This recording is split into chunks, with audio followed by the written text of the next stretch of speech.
The 1935 Constitution of the Philippines. The 1935 Philippine Constitution was also known as the 1935 Commonwealth Constitution. First, let us define Commonwealth. So, Commonwealth defined as independent country or community. During Commonwealth period, the form of government was presidential system, with the president serving a 6-year term without re-election. It also provided for a numerical National Assembly. However, in 1940, an amendment was done establishing a bicameral Congress of the Philippines composed of a Senate and House of Representatives. What is the main idea of this 1935 Philippine Constitution? The 1935 Philippine Constitution provided the legal basis of the Commonwealth government, which was considered a transition government before the granting of the Philippine independence with American-inspired constitution. The Philippine government would eventually pattern its government system after American government.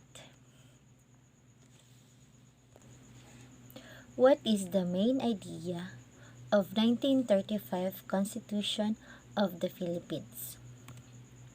This constitution was written in 1934 with the intention of ensuring that Philippine leaders' American expectations for political maturity in order for United States to grant the country full and genuine independence. This constitution was adopted by the 1934 Constitutional Convention and was in effect from 1935 to the establishment of the Third Republic, July 4, 1946 to January 16, 1973. On July 4, 1946, the Philippines were granted independence from U.S. rule, marking the beginning of the Third Republic.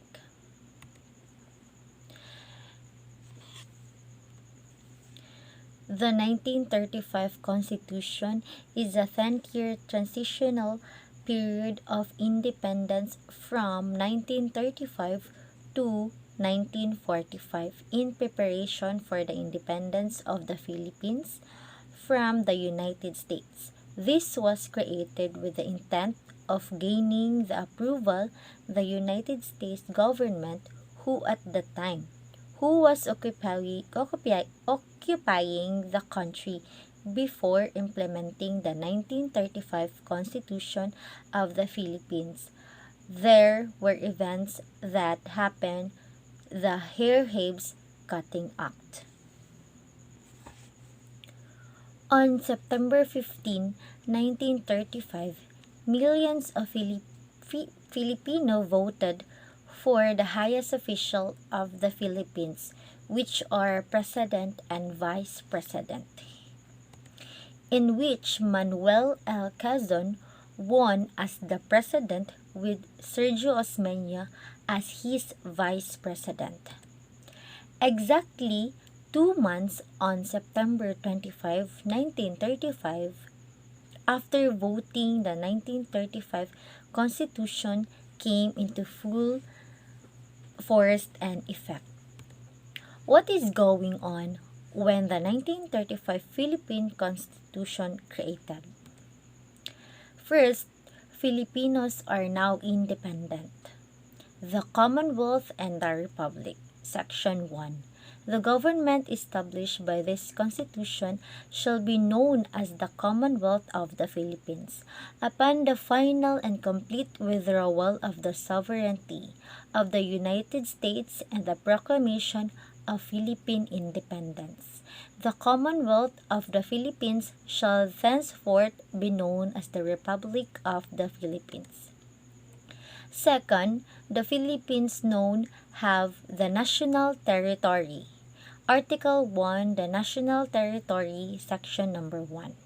The Philippines compresses all the territory ceded to the United States of the Treaty of Paris concluded between the United States and Spain on the 10th day of December, 1898, the limits of which are set forth in Article 3 of said treaty, together with all the islands embraced in treaty included at Washington, between the United States and Spain on the 7th day of November 1900, and in the treaty included between the United States and Great Britain on the 2nd day of January 1930, and all territory over which the present government of the Philippine Island exercises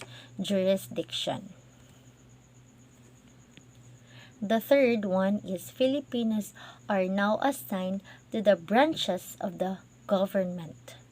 We have Executive Department, Legislative Department, Judicial Department.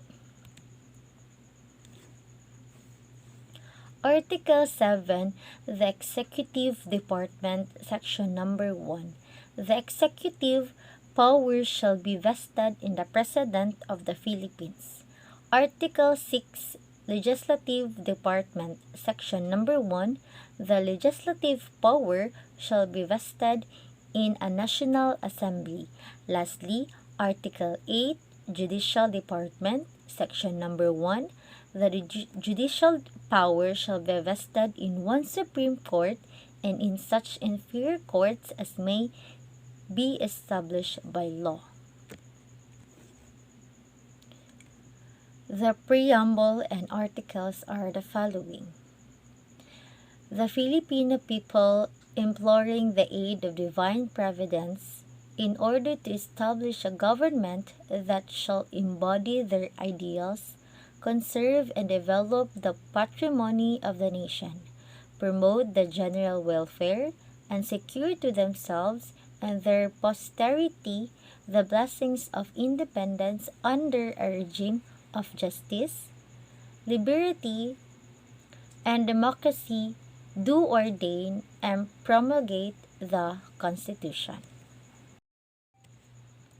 The 1943 Constitution. What is the main idea?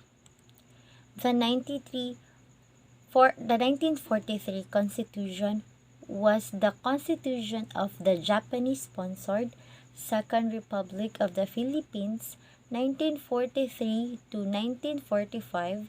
It was recognized as legitimate and binding only in Japanese-controlled areas of the Philippines, but was ignored by the United States government and the Philippine Commonwealth government in exile.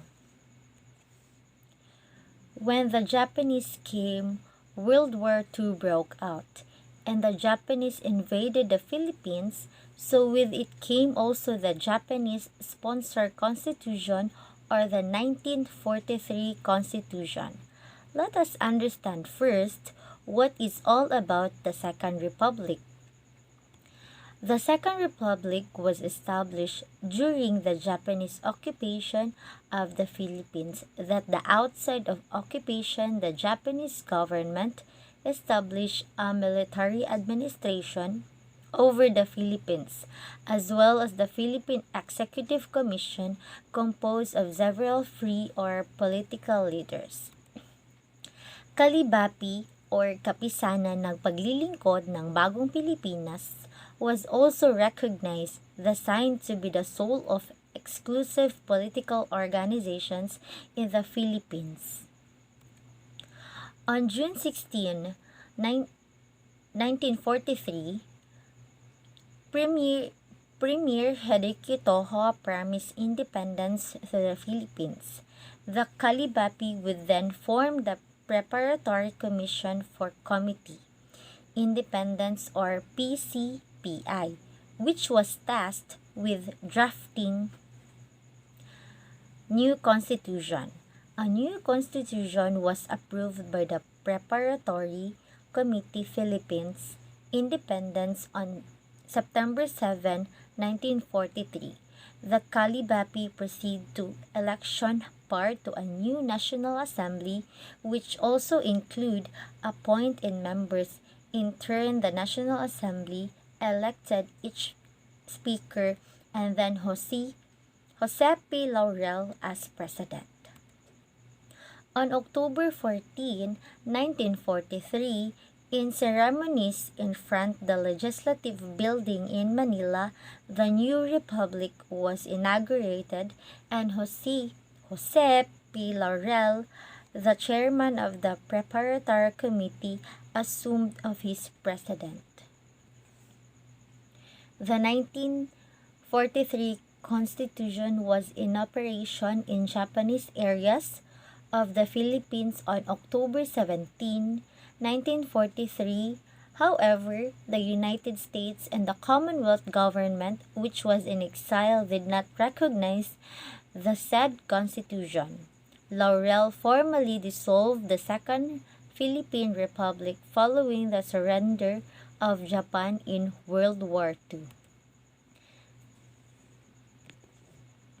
The 1943 Constitution of the Republic of the Philippines, composed a preamble and 12 articles, creates republican state with a powerful executive branch, subordinate legislative and judicial branches. The preamble are the following: the Filipino people, imploring the aid of divine providence and desiring to lead a free national existence, do hereby proclaim their independence, and to establish a government that shall promote the general welfare, conserve and develop the patrimony of the nation, and contributes to the creation of the world order based on peace, liberty, and moral justice, do ordain this Constitution. Lastly, the 1973 Constitution of the Republic of the Philippines. The 1973 Constitution, composed of a preamble and 17 articles, provides for the shift from presidential to parliamentary system of government. The Constitution vests the legislative power in the National Assembly. On September 21, 1972, President Ferdinand E. Marcos issued Proclamation Number 1081, placing the entire Philippines under martial law. Shortly thereafter, on November 30, 1972. The depth of the 1973 Constitution was formally approved by the Constitutional for ratification. On January 17, 1973, President Marcos issued Proclamation Number 1002, in which he announced that the Constitution of 1973 had been ratified by overwhelming majority of the people and thus become effective. The Constitution of the Philippines, or Saligang Batas ng Pilipinas in Filipino, is the supreme law of the Philippines. The 1973 Constitution, composed an preamble and 17 articles, shift from presidential to a parliamentary system of government. The Constitution vests the legislative power in the National Assembly. A Prime Minister among the members of the National Assembly serves as head of government and Commander-in-Chief of the Philippine Armed Forces. President is elected among the members of the National Assembly and serve as the symbolic head of the state with a 60-year term. A judicial power in the Supreme Court, composed a Chief Justice and 14 justices. The National Assembly exercises the power of define, describe, and apportion the jurisdiction of the lower courts. All justices of the Supreme Courts and judges of the lower courts are appointed by the Prime Minister.